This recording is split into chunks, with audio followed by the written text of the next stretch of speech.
ಸ್ವಾಮೀಜಿಗಳು ಕಂಪ್ಲೇಂಟ್ ಕೊಟ್ಟಿದ್ದಾರೆ. ವಿಡಿಯೋ ಬೆದರಿಕೆ ಹಾಕಿ 3 ಕೋಟಿಗೆ ಡಿಮಾಂಡ್ ಇಟ್ಟು ನಮ್ಮೇಲೆ ಈ ತರ ನೋಡಿ, ಇದೆಲ್ಲ ವಿಚಾರಗಳು ಆ ಗಲಾಟೆ ಆಗಿದ್ದು ಕೆಲವಷ್ಟು ಸಮುದಾಯದಲ್ಲಿ ಚರ್ಚೆ ಆಯಿತು. ಸಮುದಾಯದ ಮುಖಂಡರು, ಸಮುದಾಯದ ನಾಯಕರು ಮತ್ತು ಅನೇಕ ಜನ ನನಗೂ ಕೂಡ ದೂರವಾಣಿ ಕರೆ ಮಾಡಿ ಆ ಘಟನೆ ನಡೆದ ದಿವಸನೇ ನನಗೆ ಈ ವಿಚಾರವನ್ನು ತಿಳಿಸಿದಾಗ ಯಾರೋ ಇರಬೇಕು, ಏನೋ ಅಚೂರತೆಯಿಂದ ಆಗಿರಬೇಕು ಅನ್ನೋದನ್ನು ನಾವು ಅಂದ್ಕೊಂಡಿದ್ವಿ.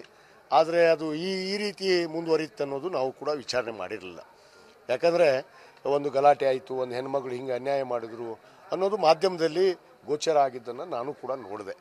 ಆದರೆ ನಮ್ಮ ಪೀಠದಿಂದ ಅವ್ರನ್ನ ಉಚ್ಚಾಟನೆ ಮಾಡೋದು ಉದ್ದೇಶಗಳು ಕೂಡ ಕೆಲವಷ್ಟು ವಿಚಾರಗಳು ಈ ರೀತಿ ನಮ್ಮ ಹಿರಿಯರಿಗೆ ಗೊತ್ತಾದಲ್ಲೇ ಅವ್ರು ನಿರ್ಣಯ ತೆಗೆದುಕೊಂಡ್ರು.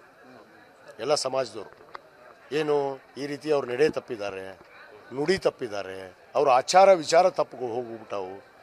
ಸೂಕ್ಷ್ಮವಾಗಿ ಇದು ಸಮಾಜದ ಮುಂದೆ ಕಳಂಕ ಆಗ್ಬಾರ್ದು, ಸಮಾಜಕ್ಕೆ ಕಳಂಕ ಬರಬಾರ್ದು, ಈ ರೀತಿ ನಡ್ಕೊಳ್ಳುವಂಥ ರೀತಿಗಳನ್ನು ನಾವು ಸರಿಯಾಗಿ ತಿಳಿಸ್ಬೇಕು ಅಂತ ಅವರಿಗೆ ಅನೇಕ ಬಾರಿ ನಮ್ಮ ಸಮಾಜದ ಹಿರಿಯರು ಅವರಿಗೆ ಟ್ರಸ್ಟ್ ವತಿಯಿಂದ ನೋಟಿಸನ್ನು ಕೊಟ್ಟಿದ್ದಾರೆ, ಹೇಳಿದ್ದಾರೆ.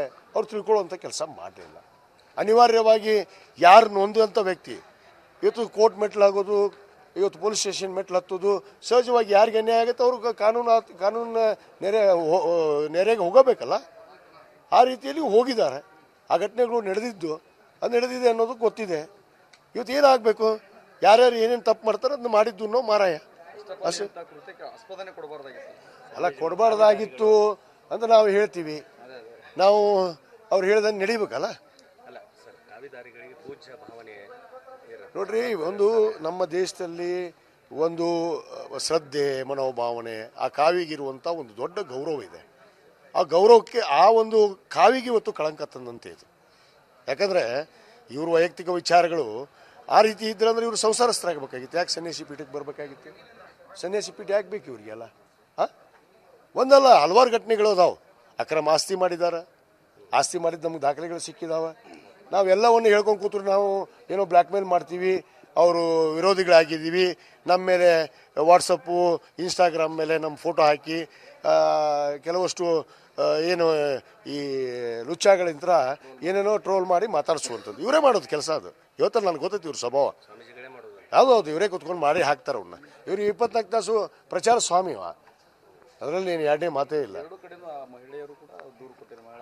ಅದೇ ಈಗ ನನಗೆ ಮಾಧ್ಯಮದಲ್ಲೇ ಗೊತ್ತಾಯಿತು, ಅವರು ಕೂಡ ದೂರು ಕೊಟ್ಟಿದ್ದಾರಂತೆ. ಇವರು ಒಂದು ತಿಂಗಳಾದ್ಮೇಲೆ ದೂರು ಕೊಟ್ಟರು. ಯಾಕೆ ದೂರು ಕೊಟ್ಟರು? ಇದು ಘಟನೆ ನಡೆದ ಮೇಲೆ ಅವಾಗಲೇ ಕೊಡಬೇಕಾಗಿತ್ತಲ್ಲ. ಮತ್ತು ಇವರು ಜನರು ಸಮಾಜದ ಮುಂದೆ ಇಡಬೇಕಾಗಿತ್ತು. ಸಮಾಜ ಚಿಂತನೆ ಮಾಡ್ತಿತ್ತು.